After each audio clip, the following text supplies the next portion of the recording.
আসসালামাইকুম। আমরা এখন আছি ঐতিহ্যবাহী ময়মনসিংহ মুক্তাগাছা রাজবাড়িতে। এই রাজবাড়ি মেইন গেট।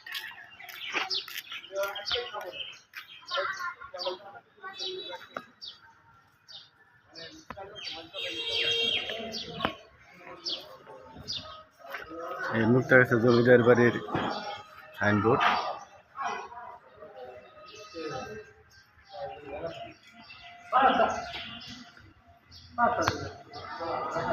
এখানে প্রবেশ পথ। আপনারা যদি কেউ আসতে চান তাহলে সরাসরি ঢাকা থেকে আসলে আপনাদের টাঙ্গাইল বিনিময়ে উঠতে হবে, বিনিময়ে এসে সরাসরি মুক্তাগাছায়।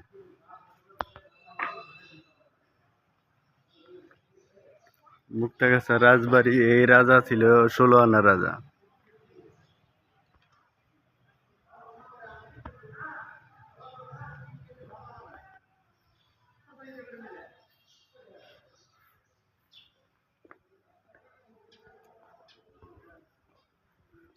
এখানে আসলে কি ছিল আমি সঠিক জানি না,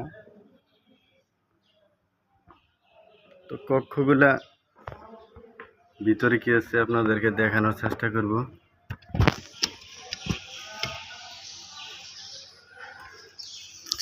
সম্ভবত এখানে রাজারা বসবাস করত।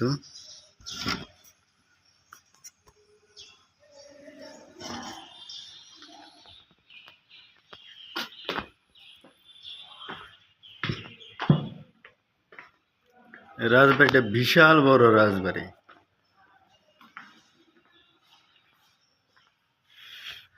কারুকার্য অসাধারণ কারুকার্য।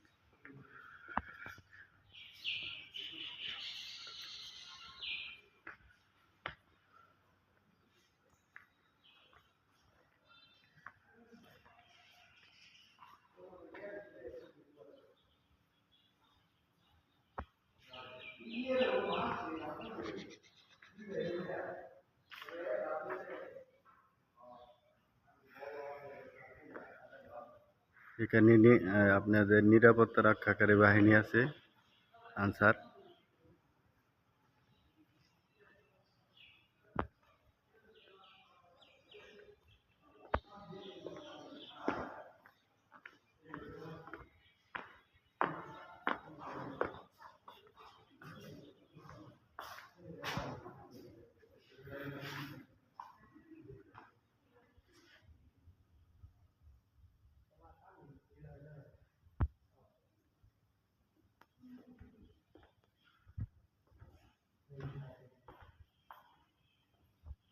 ওই সময় টাইলস ছিল না, সম্ভবত পরে টাইলস লাগানো হয়েছে।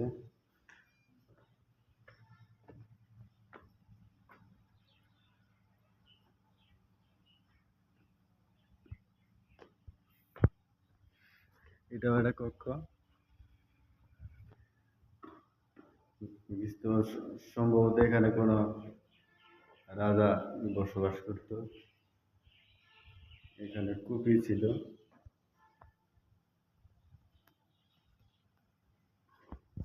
উপরে সম্ভবত লোহা কাঠ ব্যবহার করা হয়েছে, আর লোহা ব্যবহার করা হয়েছে। এটা আরেকটা কক্ষ।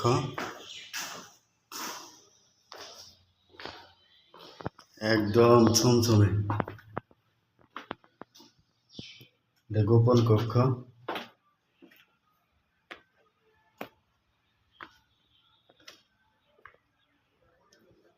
অনেকটা ধ্বংসস্তূপ হয়েছে।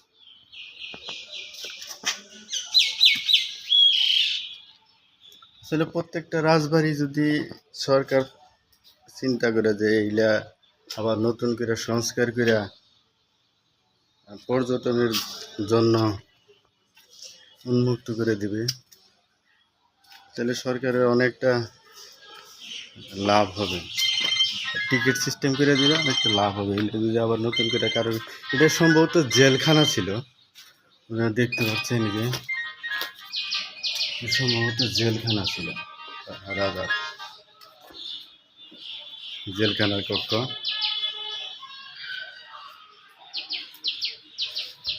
রাজা যেখানে ছিল সেখানটা মানে বন্ধ করে দেওয়া হয়েছে। এটা মানে গোপন আস্থানা ছিল, একটা গোপন আস্থানা ছিল। প্রত্যেকটা রাজারই গোপন আস্থানা থাকে, গোপন আস্থানা।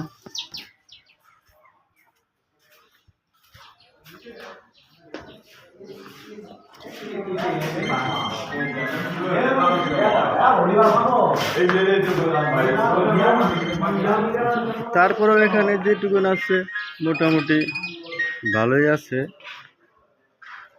সরকার চাইলে এটা আরো সংস্কার করে আরো উন্নত করতে পারত। এই যে আপনাদেরকে একটা জিনিস দেখাই, যে সে রাজার একটা সিন্দুক এখনো আছে, লোহার সিন্দুক, সিন্দুকটা লোহার। এখানে সোনা দানা রাখা হয়তো, সিন্দুকটা লোহার।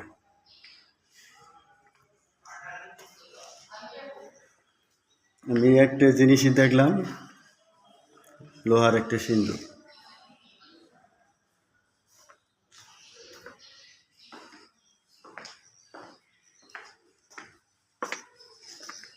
রাজবাড়ির পিছন সাইড, এটা সম্ভবত ঘোড়াশাল, এখানে ঘোড়া রাখা হয়তো।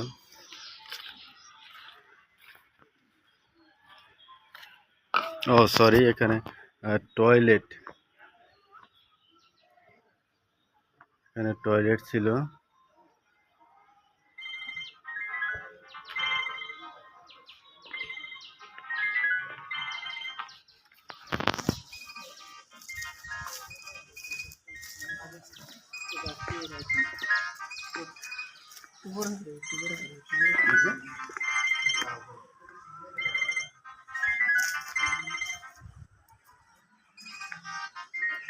এই কক্ষগুলা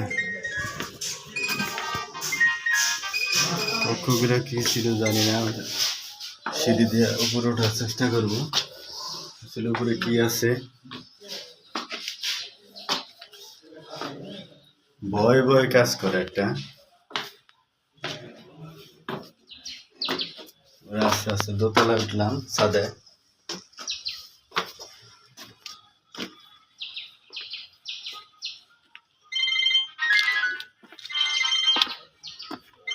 এখন রাজবাড়ির ফুল ছাদে, এখান থেকে পুরাটাই দেখা যাচ্ছে রাজবাড়ি।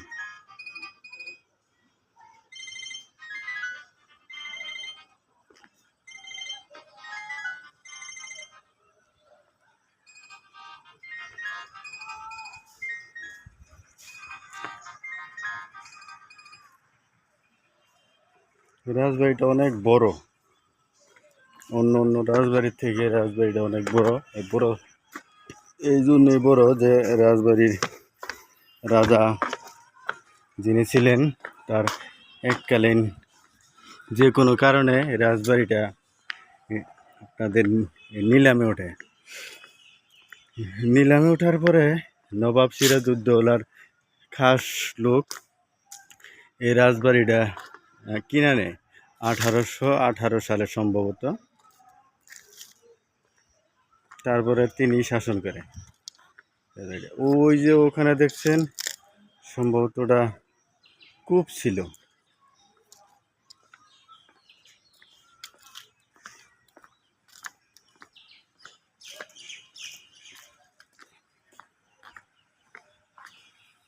আগের যে মিস্ত্রিগুলা ছিল তাদের হাতের কারুকার্য অসাধারণ কারুকার্য, যা এখনকার কোনো মিস্ত্রি দ্বারা সম্ভব না।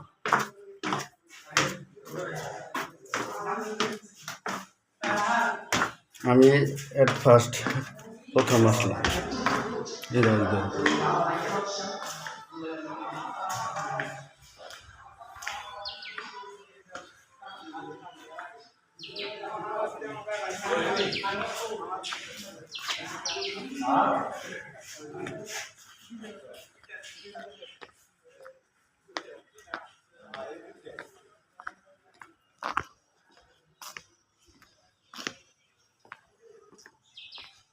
এখানে টিন সিস্টেম ছিল, এখানে কি ছিল জানি না,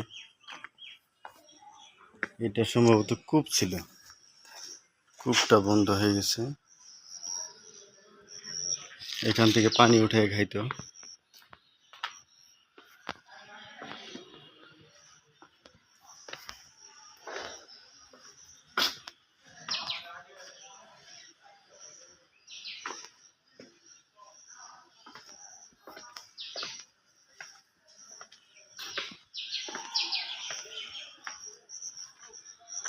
আসলে বাংলাদেশের প্রত্যেকটা রাজবাড়ি, আমি মনে করি জমিদার বাড়ির রাজবাড়িগুলা যদি সরকার থেকে সংস্কার করা হইতো, তাহলে সরকারের যেরকম লাভবান হইতো, সেরকম দর্শকদের একটু ভ্রমণ হইতো।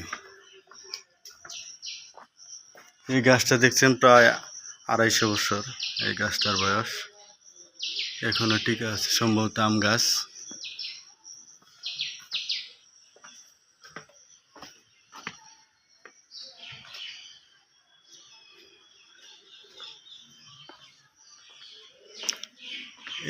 এটা সম্ভবত কাচারি ঘর, যেটা দেখতে পাচ্ছেন এদিক দিয়ে টিনের ডুপ্লেক্স বাড়ির মতো দেখা, সম্ভবত রাজাদের কাচারি ঘর থাকে, এটা কাচারি ঘর। উপরেও দোতলা সিস্টেম ছিল, কিন্তু দোতলাটা ভেঙে গেছে।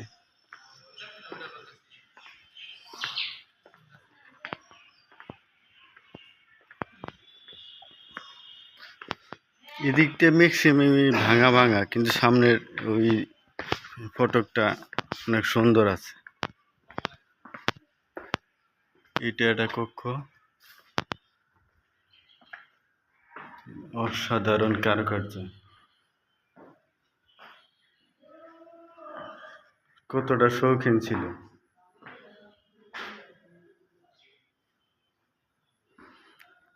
এই রাজারা কতটা শৌখিন ছিল দেখেন।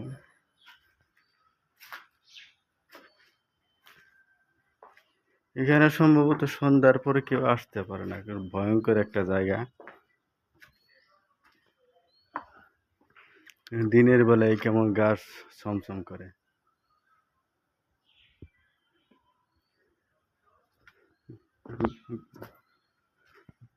দুনিয়া আসলে কিচ্ছু না, কারণ দেখেন যে কত বড় একটা রাজবাড়ি।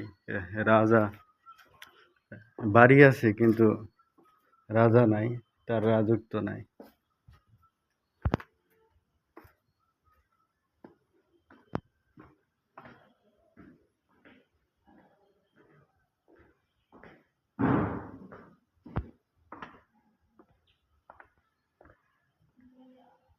এখানে আসতে আপনাদের টিকিট লাগবে না, ঠিক আছে? অন্য অন্য রাজবাড়ি ঢুকতে আমার টিকিটের প্রয়োজন হয়, কিন্তু এখানে কোনো টিকিট লাগবে না। এখানে দেখেন যে অনেকটা এখানে ডিজাইন ছিল, ডিজাইনগুলা উঠে গেছে।